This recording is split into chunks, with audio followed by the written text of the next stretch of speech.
अस्सलाम वालेकुम नाज़रीन, मैं हूं आपका मेज़बान शजुद्दीन। नाज़रीन, मैं इस वक्त मौजूद हूं अलहमरा में, जहां पर पाकिस्तान फिल्म इंडस्ट्री के legend director, writer, producer Parvez Kaleem की इजाज़ में उन्हें ट्रिब्यूट पेश करने के लिए एक culture journalist foundation of Pakistan की जानब से पुरवकार तकरीब का इत्माम किया गया है। आए चलते हैं हॉल के अंदर, आपको प्रोग्राम भी दिखाते हैं और स्टार से बात भी करते हैं।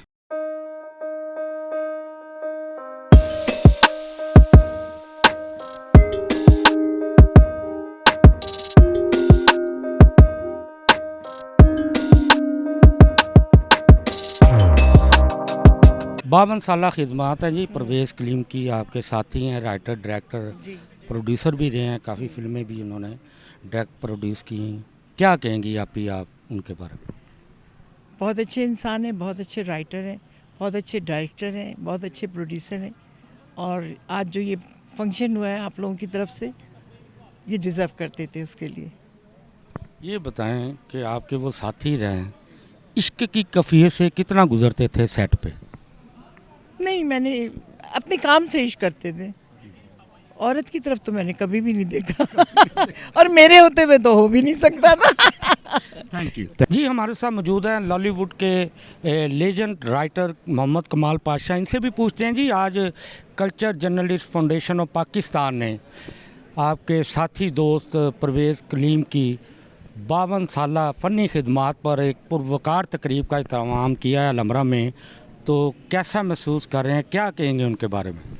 मैं सबसे पहले ये कल्चर एसोसिएशन है, सबसे पहले इनको मुबारकबाद देता हूँ और मैं इनका एहसानमंद हूँ। और फिर उसके बाद शजरुद्दीन शजर साहब, मैं आपका भी एहसानमंद हूँ कि आप ने अब मुझसे जब सवाल किया है तो ये परवेज़ कलीम की प्रमोशन के लिए सवाल किया है, तो आप सोशल मीडिया पर भी इन फनकारों को दुनिया के सामने लेकर आ रहे हैं। इसमें कंट्रीब्यूशन आपकी भी है। बेशक परवेज़ कलीम अपने अहद का, हर दौर का एक बहुत बड़ा राइटर रहा और उसका जो बेहतरीन, हर आदमी के पास, हर फनकार का अपना, जैसे किसी पहलवान का अपना एक दाव होता है, परवेज़ कलीम के पास एक बेहतरीन दाव, उसका मुकालमा है। और वो मुकालमे को इस तरह तराश करता है कि वो नाज़रीन के दिलों में पैवस्त हो जाता है किसी कमान से निकले हुए तीर की तरह। तो अल्लाह ताला उनको इस तरह सलामत रखे, सेहत दे, तंदरुस्ती दे और उनके फ़न को इसी तरह उजागर रखे, क्योंकि उन्होंने अपना आगाज़ भी पहली फ़िल्म ही उन्होंने बाज़ार हुस्न लिखकर अपने नाम का डंका बजा दिया था। और फिर काफ़ी आसमान, वतन के रखवाले, ज़िले शाह, उन्होंने कम लिखा लेकिन बहुत आला लिखा। मैंने इसलिए अगर उन पर, उनके फ़न पर बोलना शुरू कर दूं तो काफ़ी वक्त लग जाए इस बात पर, क्योंकि वो बहुत ज़्यादा एक मुशाहिदे का कलमकार है, किताबी राइटर नहीं है, किताबी जुमले नहीं लिखता, वो ज़िंदगी से जुड़े हुए फ़िक्र लिखता है।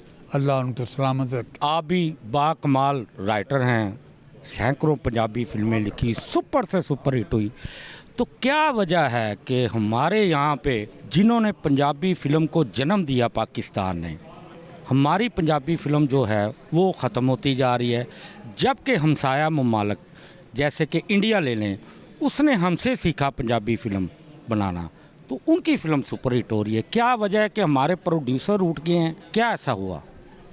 सबसे पहली बात तो ये है कि ये बड़ा आपका एक बड़ा ज़हर आलूज़ सवाल है। पहली बात है कि हमारे पास पंजाबी में एक्टर ही कोई नहीं है।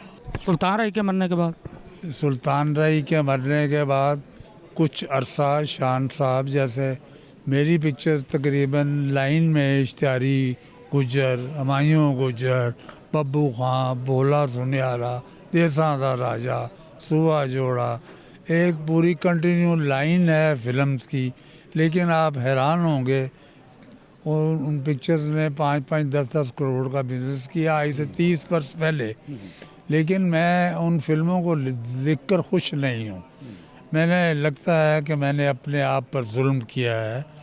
लेकिन जब एक ट्रेंड बन जाता है, वो कुछ अरसा शान साहब ने आके कुछ वक्त गुजारा यहाँ पर, लेकिन वो जो आते सुल्तान राय मरहूम डाल गए थे कि सुबह 7 बजे पहली शिफ्ट, फिर 11 बजे दूसरी शिफ्ट, वो 6 फिल्मों की शूटिंग एक दिन में कर देते थे।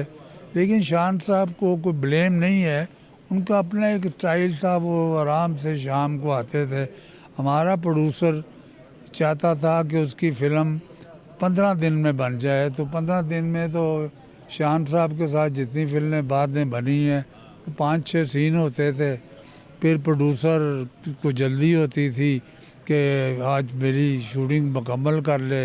डायरेक्टर ने फिर कैमरा ऑन कर दिया और शान साहब से यार इस तरह के दूसरे जो आर्टिस्ट थे उनको कहा बोलना शुरू कर दें, तो ये तो फिल्म मेकिंग नहीं है, इसलिए फ़िल्म बर्बाद हो गई।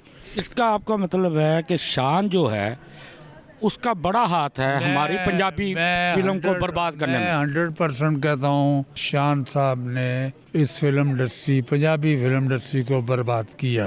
जब शान साहब चले गए, कुछ मेंबर राणा साहब, वो कुछ उन्होंने इनका आपस में जो पेयर था वो टूट गया, तो उन्होंने कहा कि मैं अकेला कुछ कर लूँ। जब ये भी जोड़ी टूट गई तो फिर हमारे सर्किट के सिनेमास भी टूटने शुरू हो गए, क्योंकि अब आर्टिस्ट कोई नहीं है। फनकारों का यही कहना था कि परवेज़ कलीम हमारे लेजेंड डायरेक्टर, राइटर, प्रोड्यूसर हैं। उनका ये हक था कि उनके एजाज़ में ऐसी खूबसूरत तकरीब जो है मुनक्कद होनी चाहिए। अब अपने मेज़बान शहीउद्दीन को इजाज़त दीजिए। खुदा हाफिज़।